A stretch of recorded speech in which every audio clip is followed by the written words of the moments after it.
vamos a ver, propagación de errores en medidas indirectas. En realidad, bueno, ¿qué quiere decir esto? Que nosotros hoy lo que vamos a ver, vamos a tratar de demostrar de dónde surgieron algunas cosas que nosotros ya habíamos asumido en la resolución de ejercicios anteriores. Entonces, ¿qué es lo que vamos a ver? Las ecuaciones de propagación de error, la propagación de error en la suma, la propagación del error en la diferencia. Acá en la diferencia vamos a hacer un paréntesis y vamos a ver un caso particular, o sea, el de la diferencia ya es un caso particular donde nosotros tenemos que tener en cuenta un factor de amplificación del error. Después vamos a ver la propagación del error en el producto y la propagación del error en el cociente. Y para finalizar, vamos a ver la ecuación aproximada en una función general. Bien.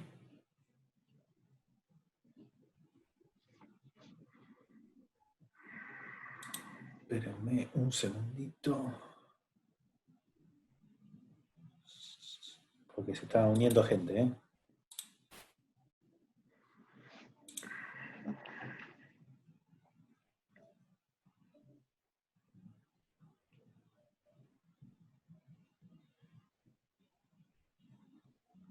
Aquí estamos. Bueno, arrancamos con la ecuación de propagación del error. ¿Sí? Entonces, ¿qué es lo que vamos a tener nosotros? Nosotros vamos a tener una ecuación que va a ser función de tres variables, x, y y z. ¿Sí? Que a su vez esas también tienen asociado su error absoluto y lo que nosotros queremos hallar es el error absoluto del resultado, ¿sí?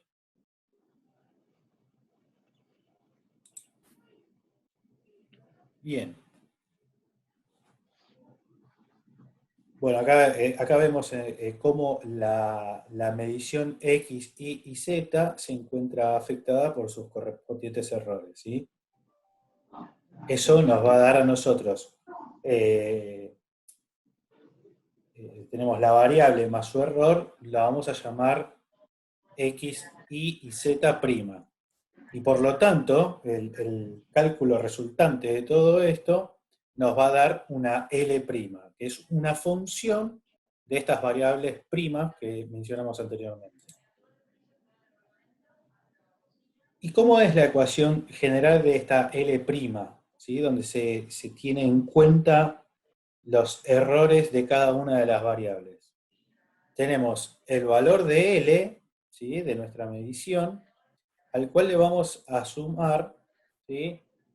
La derivada, esto sería como la derivada parcial de L respecto de X, ¿sí? Nosotros tenemos toda una función donde están las variables X, Y, Z, entonces lo primero que vamos a agarrar es esa función y la vamos a derivar respecto de X. La vamos a derivar respecto de Y y la vamos a derivar respecto de Z. Esa es la ecuación general para que nos dé nuestro L'.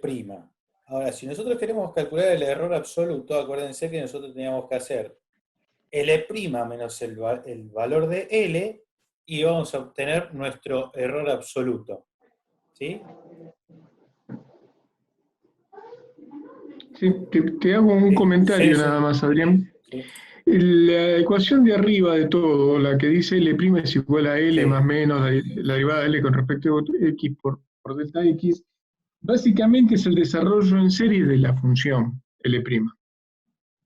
De ahí después nosotros operamos para obtener el delta L, claro. el error absoluto. Pero la realidad es que la primera ecuación es un desarrollo en serie, Es un desarrollo en serie, un exactamente. desarrollo en serie, nada más. Bueno, y acá de esta ecuación del error absoluto de L, ¿sí? Nosotros tenemos los coeficientes de propagación del error absoluto, que son las derivadas parciales.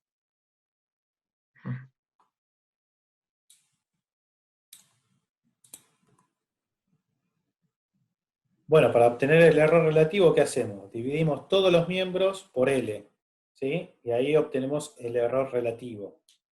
Pero además de dividirlo por L, lo que vamos a hacer es multiplicar y dividir, ¿sí?, por la variable correspondiente a cada uno de los términos. Fíjense que en el término donde nosotros teníamos el delta X, estamos multiplicando y dividiendo por X, ¿sí? Y obviamente, para que nosotros podamos dividir delta L sobre L, el L lo tenemos que dividir en todos los términos de la ecuación anterior. Ahora, el término o los coeficientes de propagación del error en el error relativo son los que vienen acompañando a nuestro delta X sobre X, delta Y sobre Y y delta Z sobre Z.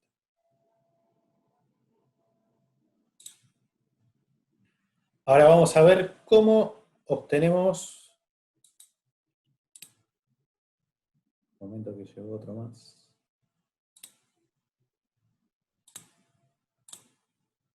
La propagación del error en una suma. Bueno, nosotros tenemos nuestra función, nuestra medida, L, que responde a la siguiente función, ¿sí? X más Y más Z. Si nosotros aplicamos la fórmula general del error absoluto, donde teníamos nuestros coeficientes, ¿sí?, y nuestros delta X, delta Y y delta Z, que son los errores asociados a cada una de esas variables, ¿sí?, fíjense que si nosotros hacemos la derivada de L respecto de X, ¿sí?, me va a quedar igual a 1, ¿sí?, porque la derivada de X es igual a 1, la derivada de una constante, en este caso Y, la derivada de la constante Z, van a dar 0, entonces me queda con la derivada de L respecto de X es igual a 1. Lo mismo va a pasar con la derivada parcial de L respecto de Y y la derivada parcial de L respecto de Z. En todos los casos me va a dar igual a 1. Por lo tanto, la propagación del error en una suma es la suma de los errores absolutos. ¿Sí? Acá faltó un igual. A ver, ¿ustedes Le ven el falta el mouse? signo igual. ¿Ven el mouse cuando yo lo muevo o no? No lo ves vos el Sí, mouse. Ah, ¿sí? Ah, sí, bueno, se ve. perfecto. Entonces, acá estaría faltando el igual, ¿sí? Donde el error absoluto de L es igual a la suma de los errores absolutos.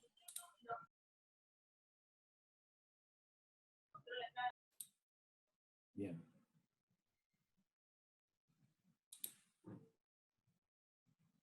Ahora, ¿qué pasa cuando queremos calcular el error relativo? ¿Sí? Si aplicamos la fórmula nuevamente, ¿sí?, del error relativo, ¿se acuerdan que nosotros teníamos que era X sobre L?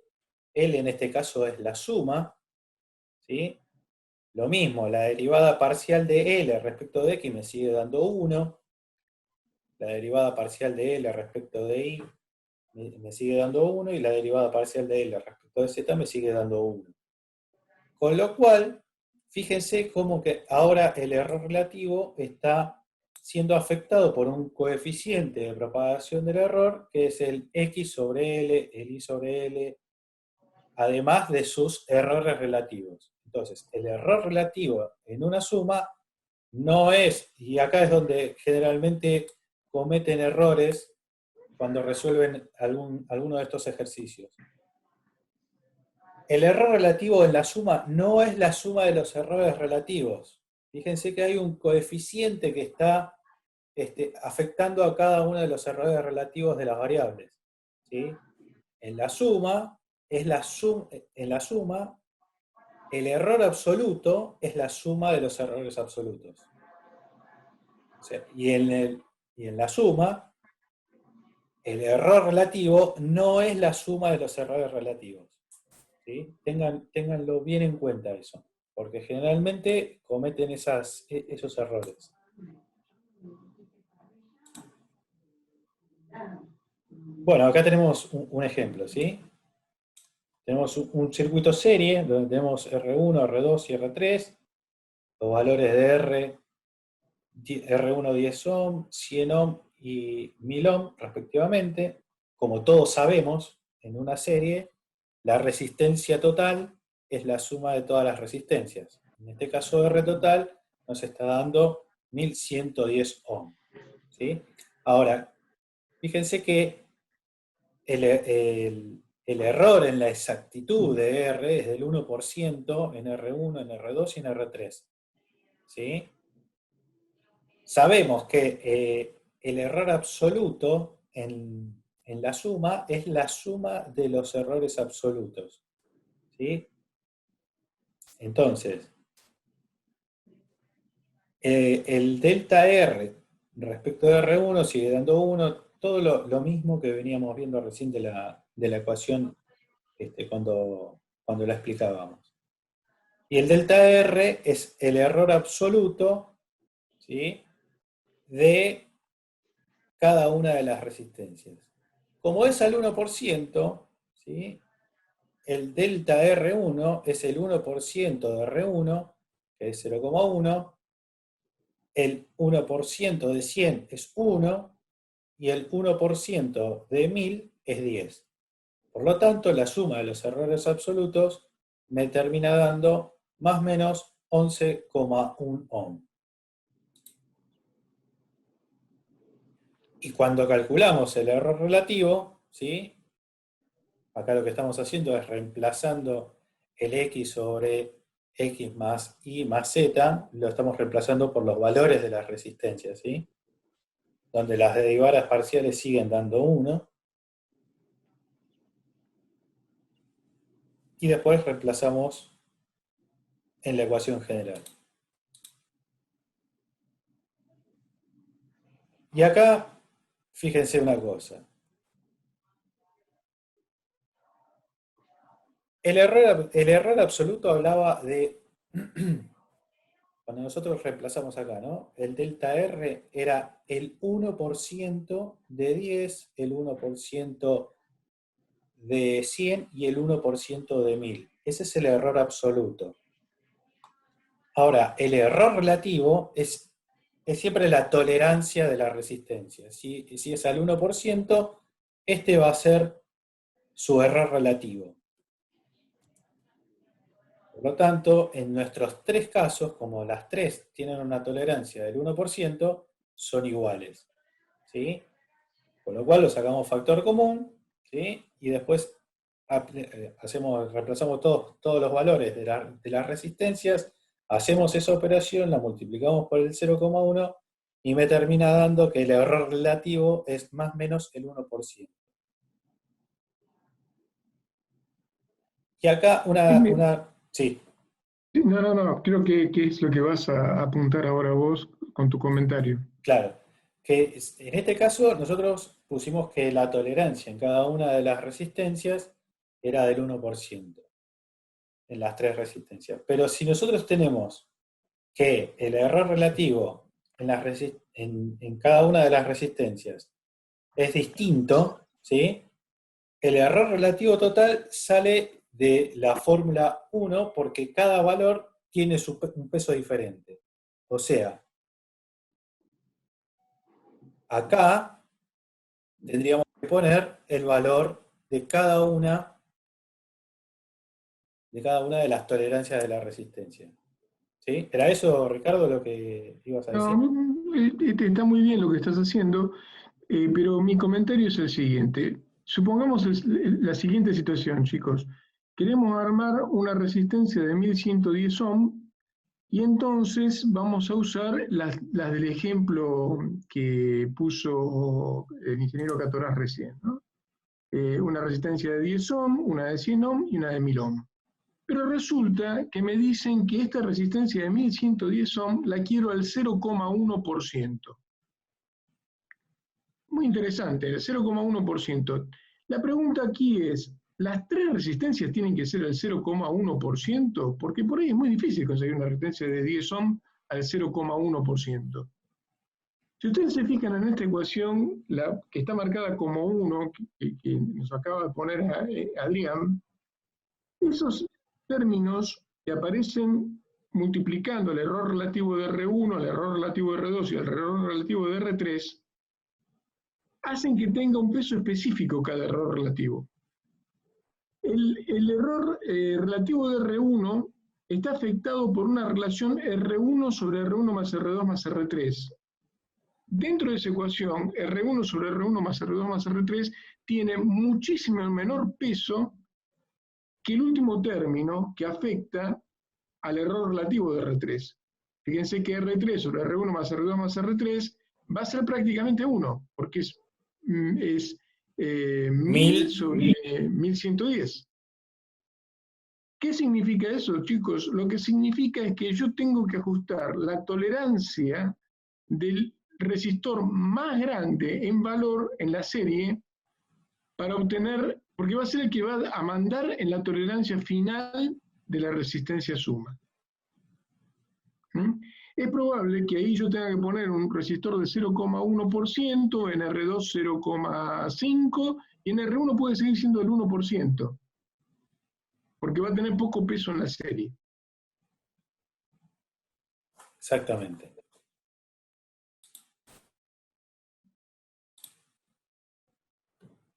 Bien. Propagación de error en una diferencia. Ahora nuestra función es la resta entre x e y. ¿Sí? Esa va a ser nuestra función. Por lo tanto, el error absoluto en la diferencia, ¿sí?, es la suma de los errores absolutos. ¿Por qué? Porque también la derivada de L respecto de X me va a dar 1 y la derivada de L respecto de Y me va a dar 1. Por lo tanto, el error absoluto en una diferencia es la suma de los errores absolutos. Hasta ahí venimos bien, fácil, no hay ningún problema. ¿Qué pasa cuando nosotros queremos calcular el error relativo? Bueno, siguiendo el mismo procedimiento que habíamos hecho para la suma, ¿sí?, tenemos que dividir todos nuestros términos, en este caso los dos términos, por L, que acuérdense que L ahora es la diferencia de X menos Y, y el término que contiene las X lo multiplicamos y lo dividimos por X, y el término que contiene las Y lo multiplicamos y dividimos por Y. De vuelta, las derivadas parciales nos dan 1, y ahora nos queda el error relativo de la diferencia es igual a la suma, ¿sí?, de los errores relativos, pero están siendo modificados por un coeficiente, ¿sí?, al igual que habíamos visto para la suma, ¿sí?, en este caso x sobre x menos y. Y en el caso de la... Perdón, estoy metiendo uno más que llegó. Bien. Y en el caso del término que contiene la y es y sobre x menos y. Bien. Ahora, supongamos lo siguiente, ¿sí?, que x es aproximadamente al valor de y. ¿Sí? Por lo tanto, si x es igual a y, tenemos que el error relativo de x, perdón, primero, si x, el error relativo de x y el error relativo de y son iguales, ¿sí?, suponemos que x es aproximadamente igual a y, nos queda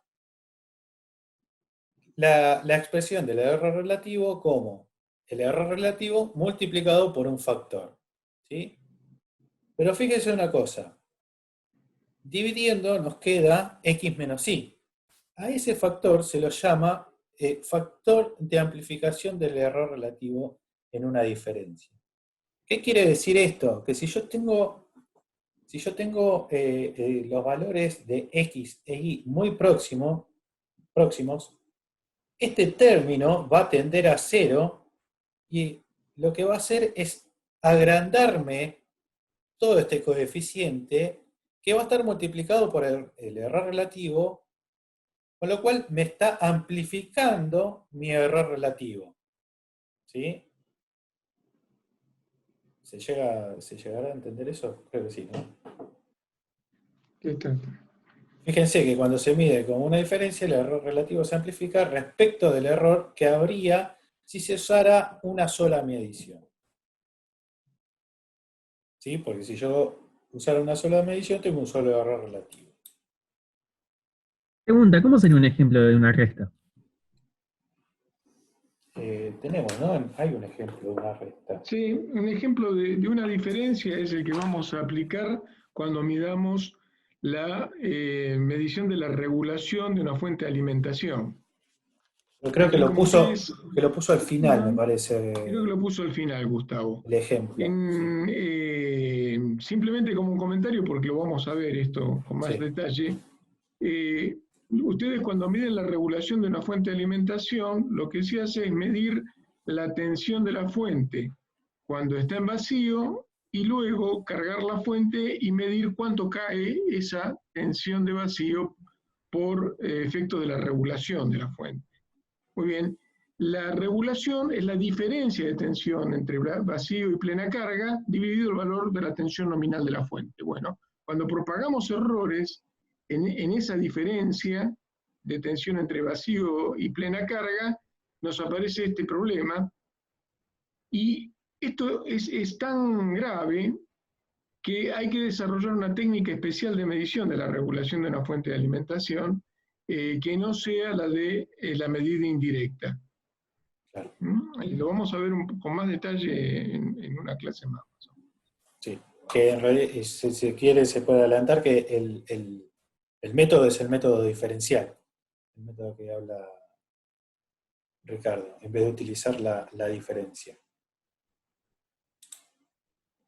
Bueno, ahora pasamos a la propagación en un producto. Hasta ahora ya vimos cómo propagamos errores en una suma y cómo propagamos errores en una resta. Ahora vamos a ver cómo se propaga en el producto. Bien, ahora nuestra función es el producto de x por y por z.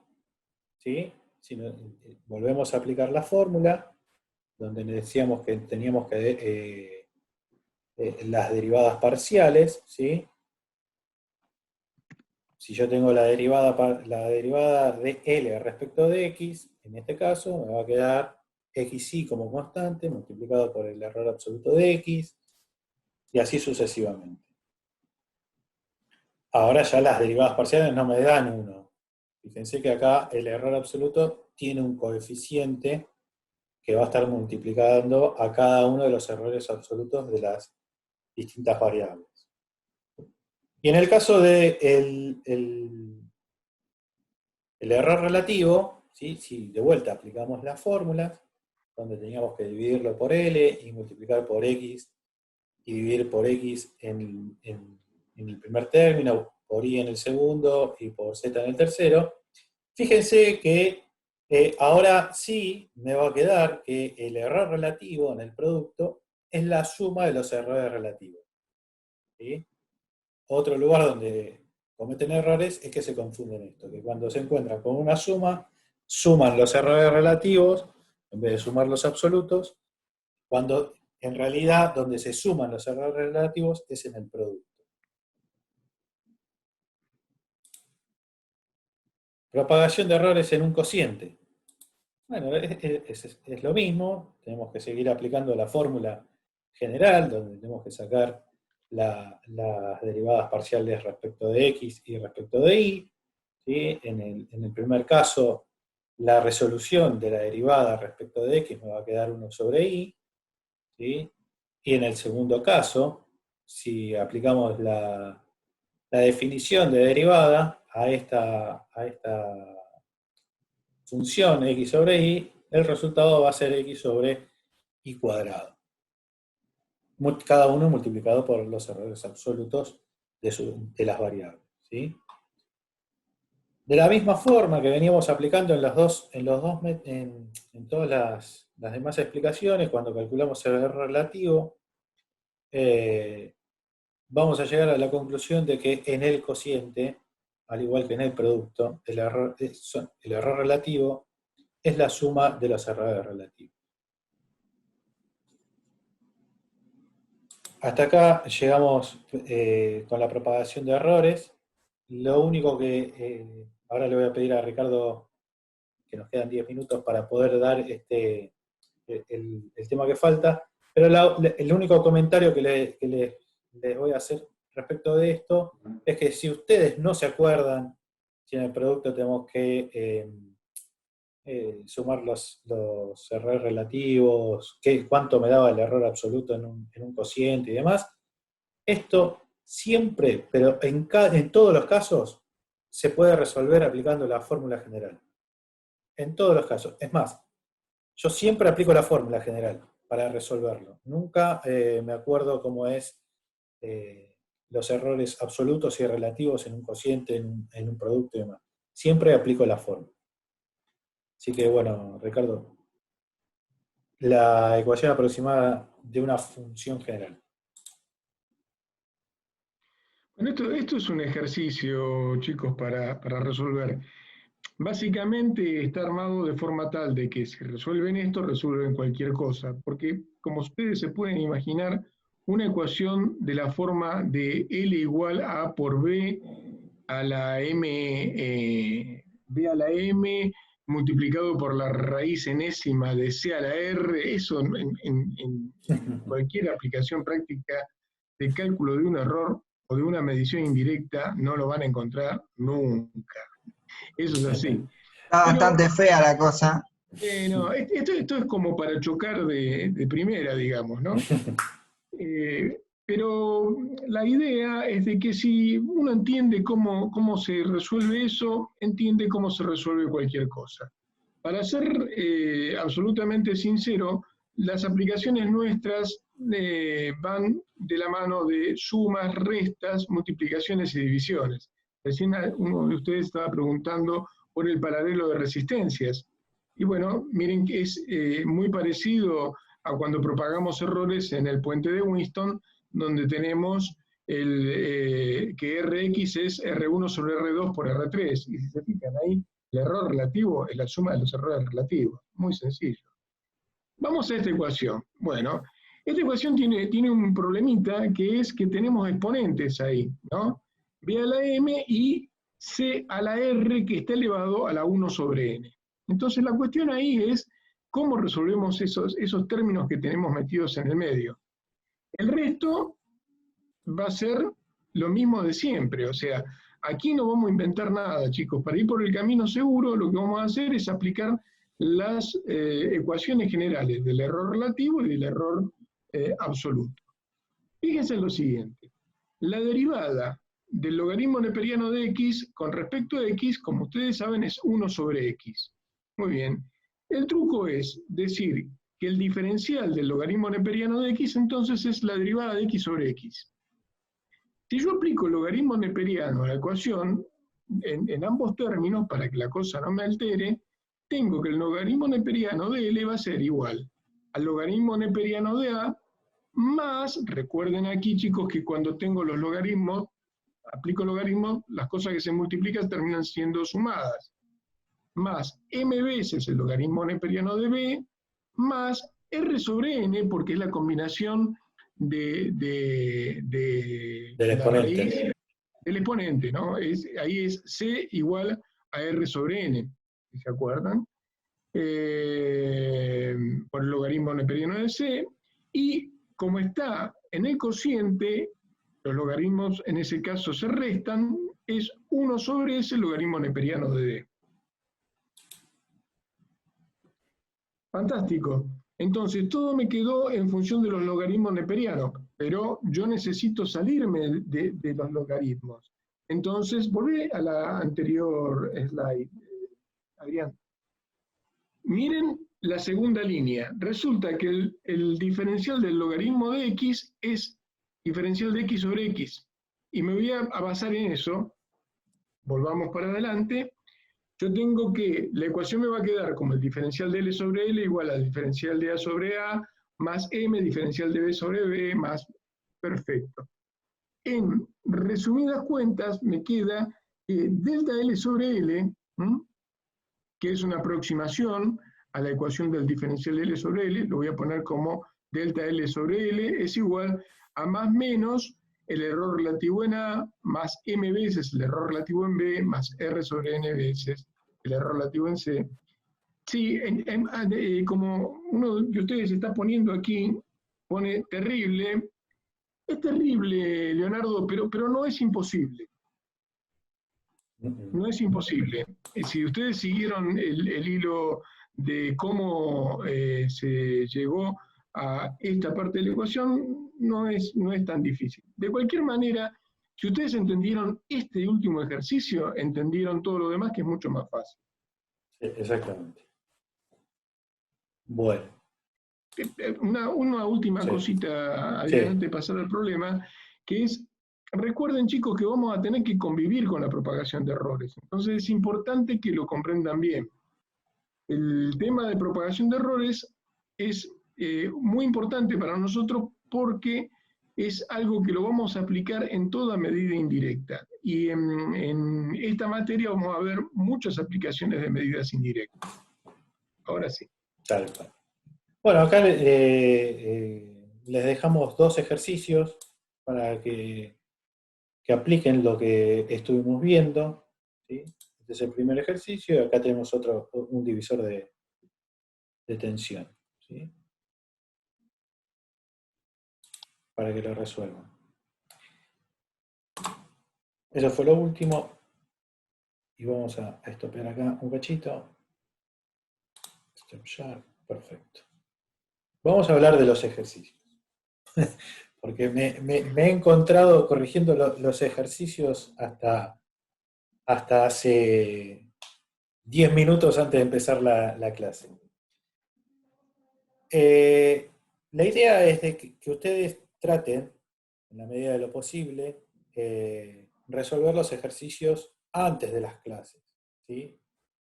No 10 minutos antes de la clase, porque si no, no me dan tiempo a mí a corregirlos y enviárselos, ¿sí?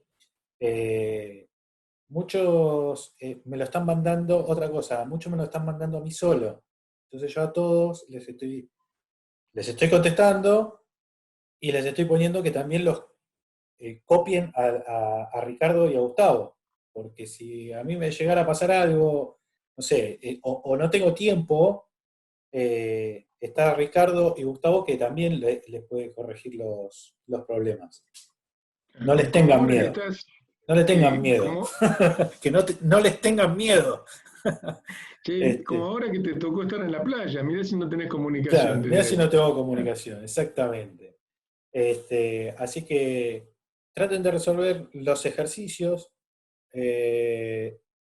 Lo que noté respecto a la primera tanda de ejercicios que enviamos es que hubo una merma de la cantidad de chicos que se mandaron a resolverlos, ¿sí? Y que me lo estuvieron enviando. Traten de resolverlo porque justamente es la manera de afianzar todo lo que estamos viendo en estas clases virtuales, ¿sí? A mí me gustaría, ¿sí? Nos queda un minuto y medio, pero me gustaría que ahora cuando se corte nos volvamos a conectar y ver algunos ejemplos de cómo lo estuvieron resolviendo, porque muchos chocaron en el mismo lugar. Entonces, para aclararle a todos los demás que están tratando de hacerlo, cómo es que nos gustaría a nosotros que nos resuelvan los ejercicios.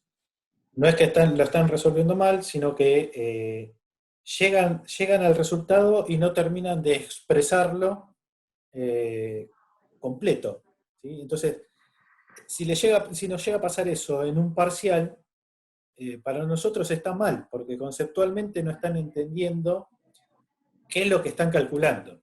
Entonces, lo que vamos a hacer ahora es, se corta, nos volvemos a conectar todos y agarramos un ejemplo de estos últimos que estuvimos viendo y lo resolvemos acá en vivo y en directo. ¿Sí?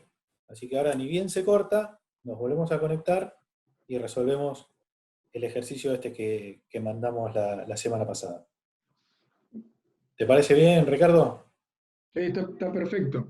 De contraste de un amperímetro con el siguiente circuito, ¿sí? Tenemos una fuente, en paralelo tenemos una resistencia de 5K, que es la R2, y una resistencia R1 de 5K. Entonces, bueno, lo primero que nosotros teníamos que ver son los datos que tenemos y qué era lo que teníamos que calcular. Uno de los datos que nos daba era la sensibilidad, ¿sí? La sensibilidad del voltímetro, que nosotros íbamos a estar conectando en los puntos A y B, ¿sí? Esa sensibilidad era de 5 kΩ por volt, ¿sí? Y hacíamos dos mediciones con ese voltímetro. La característica de ese voltímetro decía que tenía distintos alcances en secuencias de 1, 3, 10. ¿Sí? ¿Qué significaba esto? Que tenía alcances de 1 volt, de 3 volt, de 10 volt, de 30 volt, de 100 volt y de 300 volt. Eso significa lo de las secuencias. ¿Sí? Y que habíamos hecho dos medidas. Una medida, la primera indicación que obtuvimos fue de 2 volt. ¿Sí? Y la otra medida que habíamos hecho era de 150 volt. Un momento que termino de admitir a todos. ¿Sí? Entonces, ¿qué era lo primero que teníamos que calcular? Nos pedía calcular el error de método, ¿sí? Y ver si teníamos que corregir por error de método o no. Entonces, para el primer caso, cuando nosotros medíamos los 2 volt, lo primero que tenemos que, digamos, y entre comillas, adivinar es qué alcance voy a usar. ¿Sí? Si yo estoy midiendo 2 volt, siempre sabemos y decimos que es mejor medir a fondo de escala, entonces estaríamos utilizando el alcance de los 3 volt. ¿Sí? Como sabemos, la resistencia voltimétrica, ¿sí?, es por la escala. ¿Sí? La sensibilidad, o sea, perdón, la sensibilidad es del voltímetro. ¿Sí? Pero lo que nosotros tenemos que calcular es la resistencia voltimétrica, ¿sí?, para cada escala. En este caso nosotros vamos a estar usando la tensión a plena escala de 3 volt, porque estamos usando la escala de los 3 volt, el rango de los 3 volt. ¿Sí? Entonces, nuestra resistencia voltimétrica en ese caso es de 15K. Y en el caso de cuando medimos 150 volt, ¿sí?, no podemos usar el alcance. ¿Cómo? ¿Preguntó alguien algo? ¿No?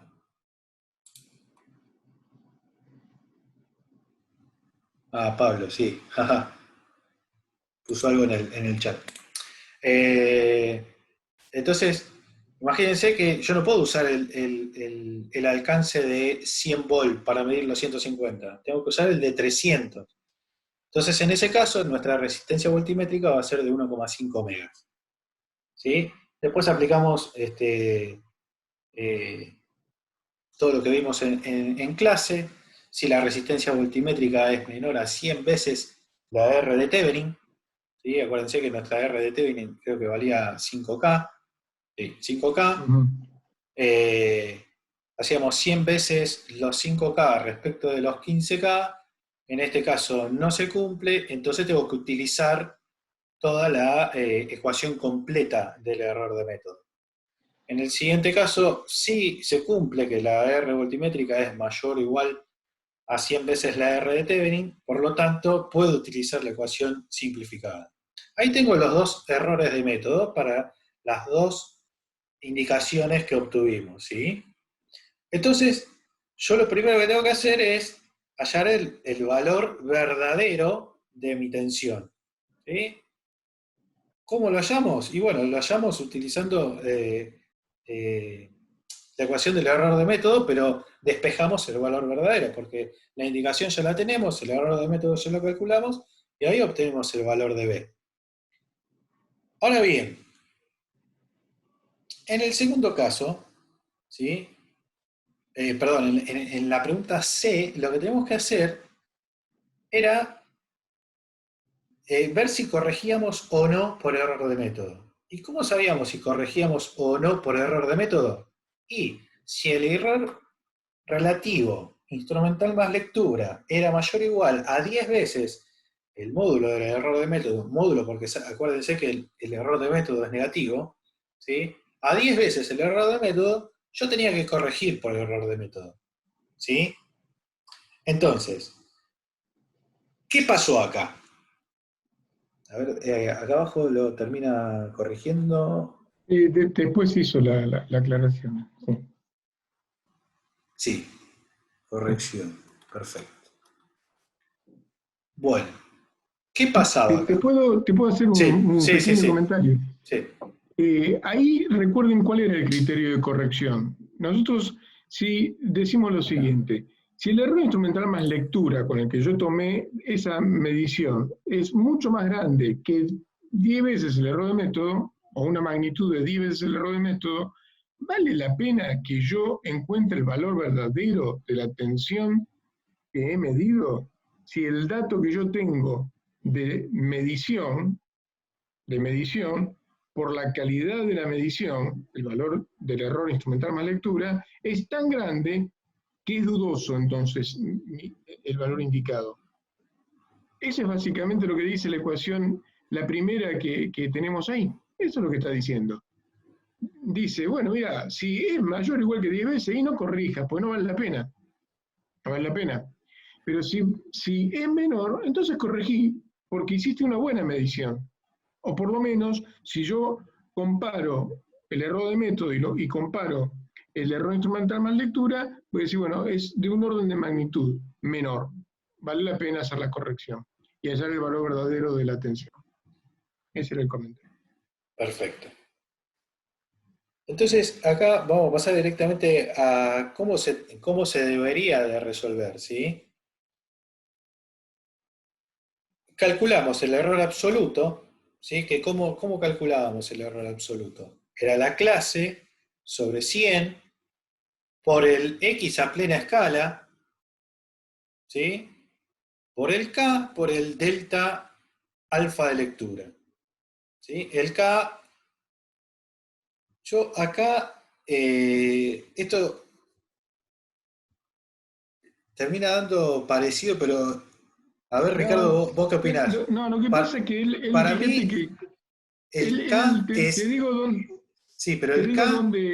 sí, Sí, sí, sí. No, yo lo que te decía, que el K, él acá sí, utilizó que es B a plena escala sobre alfa a sobre plena alfa plena escala. escala. Sí. En realidad es el X a plena escala, perdón, el valor indicado dividido el alfa indicado.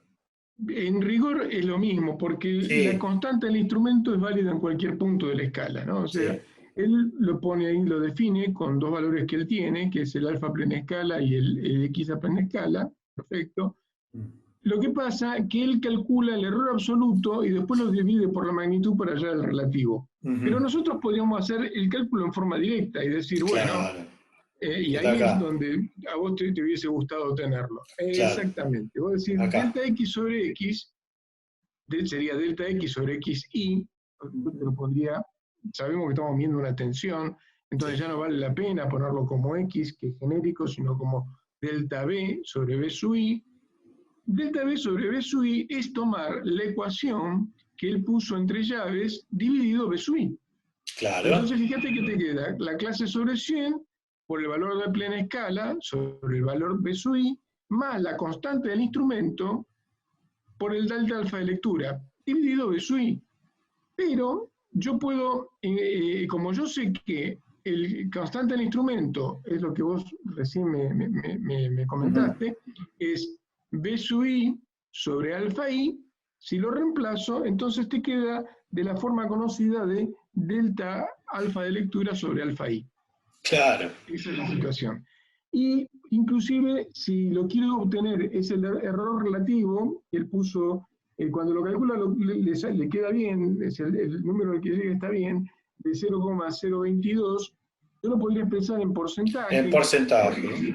Claro, multiplicando la ecuación por 100, y vas a concluir que, bueno, mira, cuando hizo la medición de tensión cometió un error del 2,2%.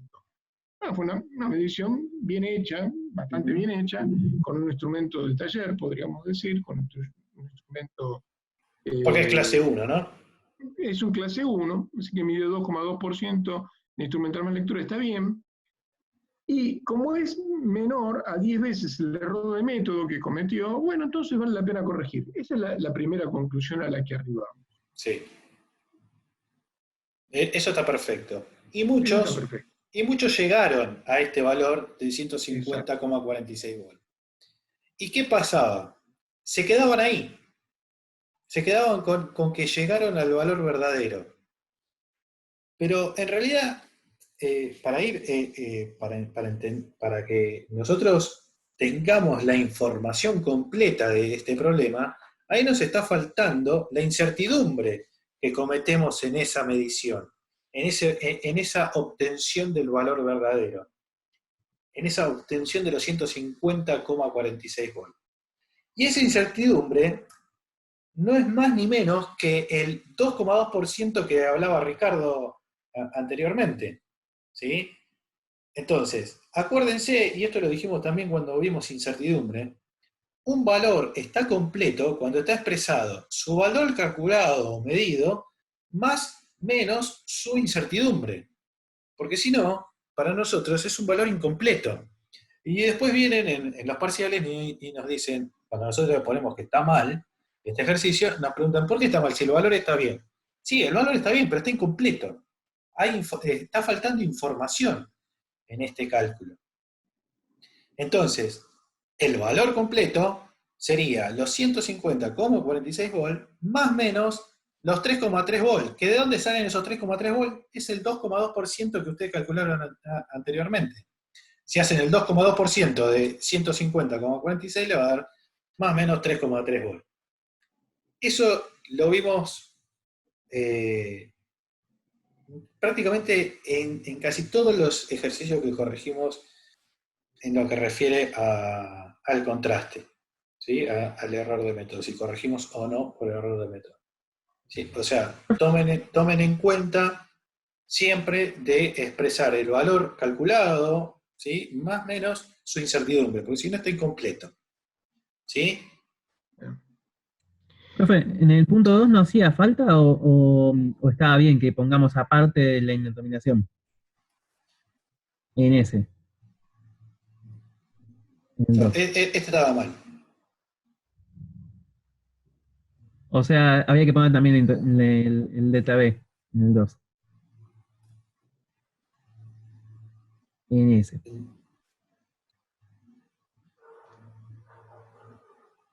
No, ahí no tenés indeterminación, porque estás encontrando el valor de la indicación corregido por error de método. Ahí no vas a poder poner.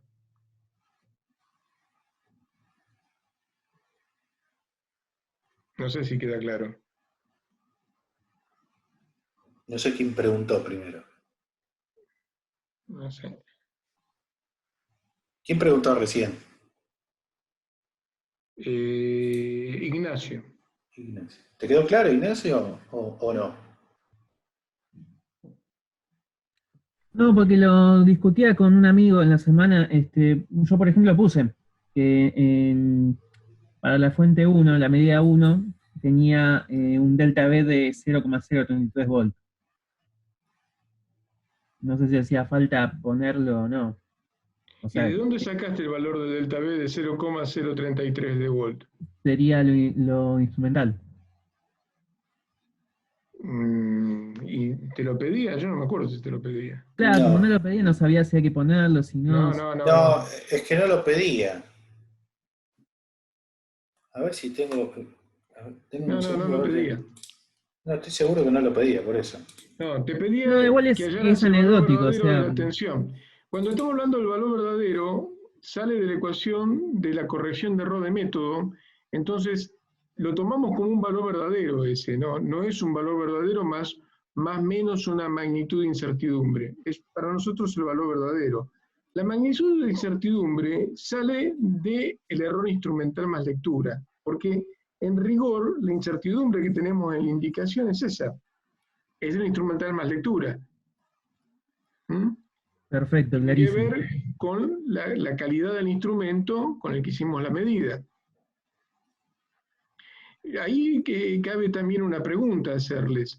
El error de método en el caso de la medición de 150 volts nos resultó del 3% en los cálculos que han realizado. 3%. Entonces, les tiene que quedar claro que lo que resulta como incertidumbre, si ustedes miran la última parte de la corrección, lo que suma y resta es el error, estos 3,3 volt resultan de calcular el error instrumental más lectura de esos 150,46 volt, o en rigor, para ser sincero, no midieron 150,46, ustedes midieron 150 volt. 150,46 y 150 volt están muy próximos, así que el error instrumental más lectura va a ser el mismo prácticamente. Desde el punto de vista práctico es lo mismo. Ojo, porque a veces algunos confunden y le suman y le restan el error de métodos, el 3% hacen del valor verdadero, y eso está mal. Mi incertidumbre es sobre una medición, no sobre el cálculo del error. Y si hacemos un resumen de lo que vimos en estas 6 primeras clases de medida, van a ver que básicamente vimos 2 tipos de errores nada más. Vimos el error de método, que está asociado con el instrumento real cuando avanza sobre un circuito de medida. O sea, al ser un instrumento real, consume energía del circuito del que estoy midiendo, y entonces la indicación no es del valor de tensión o corriente que debería ser, sino de un valor diferente debido a la carga de ese instrumento en el circuito de medida. Le saca energía, y al sacar la energía, lo que hace es medir tensión de menos o medir corriente de menos. Eso es un tipo de error. Y el otro error que vimos es el error instrumental más lectura, que está asociado con cualquier instrumento y tiene que ver con las características de construcción del instrumento. Va a medir al 1% de exactitud básica, va a medir al 0,5%. Bueno, eso me va a dar la incertidumbre a la medida. Profe, Sí. pero ¿por qué no lo consideramos en el B entonces si es el mismo instrumento? O sea, en los dos No, casos porque, calculamos el porque valor verdadero. no es que no lo estamos considerando, porque no te lo están pidiendo. Ahí lo que te pidieron es que halles el valor verdadero de la tensión, por corrección de error de método. Está bien. No te están pidiendo que le expreses el valor de la indicación. Bueno, gracias. Una recomendación, chicos. Los problemas que hacemos aquí, ¿por qué hacemos tanto hincapié con los problemas? Porque los problemas son los mismos que se toman en el parcial. Entonces, si ustedes resuelven los problemas y encuentran las dificultades durante las clases, la chance de tener éxito al resolver el problema del parcial es mucho más alta que si lo hacen cuando estudian por única vez y nadie se los corrigió previamente. Por eso insistimos tanto con la corrección de los problemas. Sí, igual no se lo tomen tan al pie de la letra, lo que son los mismos que tomamos en el parcial. No, claro. No son estos, no le vamos a tomar. Y les va a dar 150,46 más o menos 3 volts. No. Son muy similares a estos. Muy similares. Y si los resuelven estos que nosotros les estamos dando, tienen altas probabilidades, altas chances de resolver lo que les demos en el parcial. Es así. Eso es lo que le queríamos transmitir. Entonces, el tema de por qué insistimos tanto en que hagan los problemas y nos los devuelvan para corregir y que lo hagan con tiempo, es básicamente es el único medio que tenemos hoy por hoy de comunicarnos con ustedes y darnos cuenta si están entendiendo las clases. Claro, Para nosotros es fundamental. claro. Esa Y es la parte, ustedes. como no tenemos realimentación de parte de ustedes en una clase, como lo tenemos sí en una clase presencial, ¿sí? Nosotros cuando estamos en el aula tenemos un ida y vuelta. Acá, lamentablemente, por los tiempos, la forma en que nosotros estamos dando la clase, nos está faltando esa retroalimentación de si ustedes van entendiendo o no van entendiendo lo que vamos dando en la clase. Entonces, para nosotros es muy importante que nos manden los ejercicios resueltos, para tener ese feedback de ustedes, para ver si están entendiendo, si tenemos que reforzar en algún punto lo visto hasta ahora. Y además les va a servir a ustedes, como les decía recién el ingeniero Capiel. Estos ejercicios son muy parecidos a los que tomamos en el parcial. El otro tema que es importante que se preparen para la clase. ¿Qué significa prepararse para la clase? Que el PowerPoint lo tengan impreso y que tomen nota de las cosas que decimos. O sea, o después cuando vuelven a ver la clase, eso es una facilidad que tenemos hoy, se fijen los comentarios que nosotros hacemos muchos comentarios sobre el desarrollo, si se quedan solamente con lo que se muestra en la presentación, no les va a alcanzar para poder estudiar después y entender bien el tema, ¿no es cierto? Es igual que si estuvieran en clase y nosotros estuviéramos con el pizarrón haciendo alguna aclaración sobre una presentación. Es importante, todo lo que puedan hacer sobre esto les va a ayudar al momento. Me imagino yo que alguna vez les tomaremos un parcial de esto, ¿no? Sí. Así que, y nos veremos personalmente. Y fíjense que de a poquito, Medidas tiene esta particularidad. Se van sumando muchos temas. Todos los martes estamos 40 minutos, 45 minutos. Cuando se quieran dar cuenta van a ver que esto es un montón de temas todos concatenados unos con otros. Entonces es importante irla siguiendo. Exactamente. Bueno, estimados, queríamos revisar esto con ustedes, estas últimas consultas. Creo que me perdí de algo. ¿Dónde están estos ejercicios? Pregunta Leonardo Bravo. Bueno, estos ejercicios están en la presentación. Si vos te fijás en la presentación de contraste, que fue la clase 5, ¿sí? Antes de culminar la presentación está el ejercicio para que ustedes resuelvan. En todas las presentaciones, creo que hubo una sola, Ricardo, que no les dejamos ejercicio. Que no había ejercicio. Creo que fue la 4. La clase 4 no había ejercicio, pero en la 3 sí hubo, y en la